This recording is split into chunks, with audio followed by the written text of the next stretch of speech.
এটা হচ্ছে চিকেন লাক্সু। এটার মধ্যে কি কি দিচ্ছেন আপনি উপকরণ?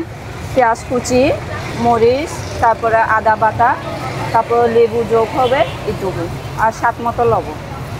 এটার দাম যাচ্ছে কত? 100। 100 টাকা? হ্যাঁ। এটা কি পাহাড়িদের খাবার? হ্যাঁ।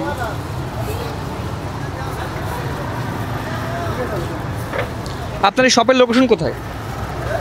এটা হচ্ছে সংসদ ভবনের সামনে। আপনারা যারা ঢাকা বসে পাহাড়ি খাবার স্বাদ নিতে চান চলে আসতে পারেন সংসদ ভবনের সামনে। এটা পাওয়া যাবে একটা মুন্দি হচ্ছে 3 ধরনের, একটা বেসিক মানে জাস্ট নর্মাল, একটা হচ্ছে ডিম মুন্দি, আর একটা হচ্ছে চিকেন আর মানে ডিম একসাথে স্পেশাল। কোনটার দাম কেমন? মানে একটা হচ্ছে 50, ডিম মুন্দি হচ্ছে 70, চিকেন মুন্দি হচ্ছে 80, স্পেশাল হচ্ছে 100, আর একটা পাওয়া যাবে হচ্ছে চিকেন লাক্সু, যেটা আমরা সিদ্ধ করে ওটা লাক্সু করে ওটা পাওয়া যাবে। তারপরে আর একটা পাওয়া যাবে হচ্ছে রোজেলার চা। ভাঙা চুলটে দাও মামা।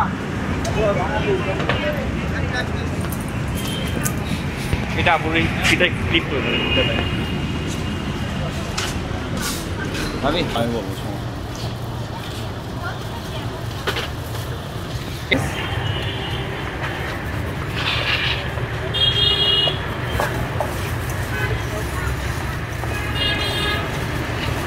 নিজে থেকে তো অনুমান করে আর কি, এক প্লেট যতটুকু লাগে ওইটুকু দেয়। পাহাড়ি কি কি ফুড পাওয়া যাবে আপনার এখানে? এখানে হচ্ছে মুন্দি পাওয়া যাবে, চিকেন লাক্সুটা পাওয়া যাবে, তারপরে রোজেলা টি পাওয়া যাবে।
কলকাতা।